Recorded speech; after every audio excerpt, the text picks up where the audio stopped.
8 seconds for Anish. He's investing the rest of his time here trying to find the best saving chances. 3 seconds. 2, 1. Oh, I love this World Cup. And Danya's commentary is on point. Now, is Anish going to save this game? Let's set the scene here. So he's playing in a sudden death match. His opponent is Nija Abbasov. He is from Azerbaijan. Very strong player himself, but Giri's the favourite.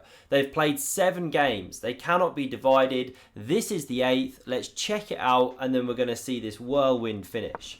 So e4 from Giri. We get c5, and now these knights develop. And here, after g6, we're seeing an accelerated dragon from black. Not seen so much at the top level. Aggressive black defence.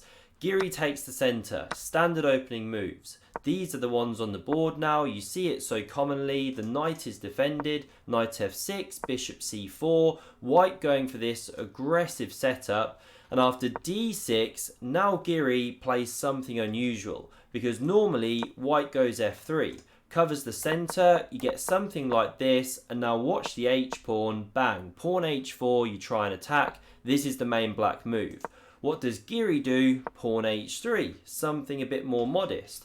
And now after castles, bishop b3, black goes knight a5, picking up the bishop pair, and Peter Leko, Daniel Naroditsky, they were going, well, after these moves, black's got no problems, you've picked up the bishop pair, the bishop hits this nice diagonal, pressures the e-pawn. So Giri's not got too much from the opening. We see queen d3, covering the pawn, and now here, black doesn't quite find the right plan. What did Peter Leko want, who knows these positions? Well, queen b8, preparing to bring the rook somewhere, kind of subtle stuff, a6, but not this knight maneuver, because it takes pressure off e4, and now white can just nudge some pieces to nice squares. Pressure this pawn. Knight d5 could be coming. If you ever chop, you open the rook here down this one. So here after knight c5, the queen slides to e3, and yes, it looks nice for black, gain some time, but look, you're pushing this battery onto the dark squares. We get queen d7, rook a d1 centralizing, knight e6, and that knight maneuver took a lot of time. Giri captures, queen takes back, bishop h6 now eliminates one of those bishops, and here's the point, that white has just slowly improved the pieces, centralized the rooks, you've got the space, and this knight is looking a bit better than the bishop in this particular structure. So small advantage to white, and rook d4 starts to turn the screw on it. We see rook c5 also activating the rook, and now here Giri, he misses a shot to seize a small initiative. So he should go b4. This is a move he plays in the game, but at the wrong timing. Because after the rook moves here, well, now you can carry on with b5, and look at this great pawn. It stymies the advance of the a pawn here, therefore the knight is secure, it protects this square, looks at these advance points, advantage white. But what does Giri do? He goes queen d2. We get rook a8, rook a1, but simply a6, and Giri's kind of thrashing. Now he comes back with the rook to c1, very meekly defending a pawn, and now black seizes an initiative with pawn b5. Now the eval bar shoots for white here, because you can now go knight d5, and it's the top move. It gives white with a small advantage still. And Giri just had to do this before the knight just gets booted out of the way and the pawn on e4 becomes weak. But he misses it. He goes queen d3, idea being pressure the b pawn, stop a5 from happening. Actually, black could have still done a5, because if captures with the knight, there's bishop a6. But even so, you can go queen e5, which was played, covers this pawn and prepares a5.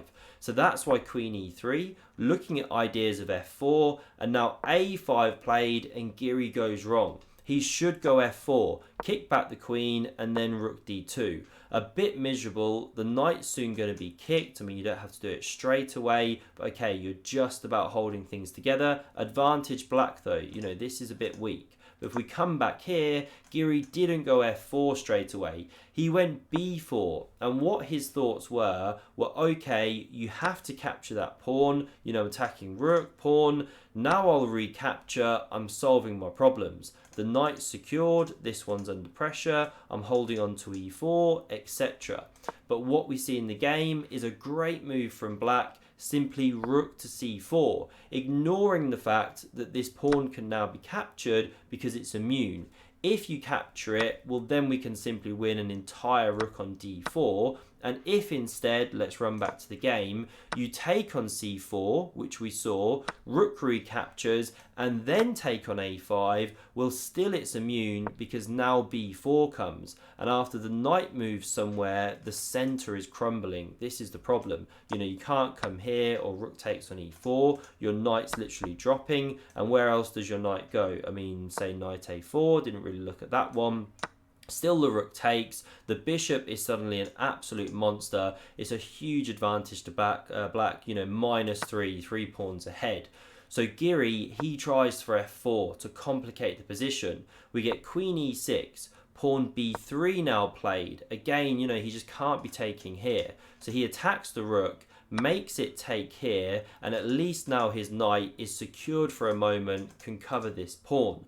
But after rook e1, adding protection, black goes queen c8, great move, looking for an end game. So Giri goes king h2, coming off this diagonal, the queen now can't be skewered. Queen c5 anyway, and this is where we switch to this moment at the climax of the game. 8 seconds for Anish. He's investing the rest of his time here trying to find the best saving chances. 3 seconds, 2, 1. He's got to move. He's going to flag, and he flagged. Oh my god. Oh my god, he froze completely. Rose and dropped his queen, but you cannot make a move with 1 second on the clock, and Nijat Abbasov will not even have to show any technique. He defeats Anish Giri, knocking him out of the World Cup with the black pieces. If you want to see another epic game from this tiebreak round, then check out the video on screen, and I hope to see you again on the next video. Thanks very much for watching, and see you soon.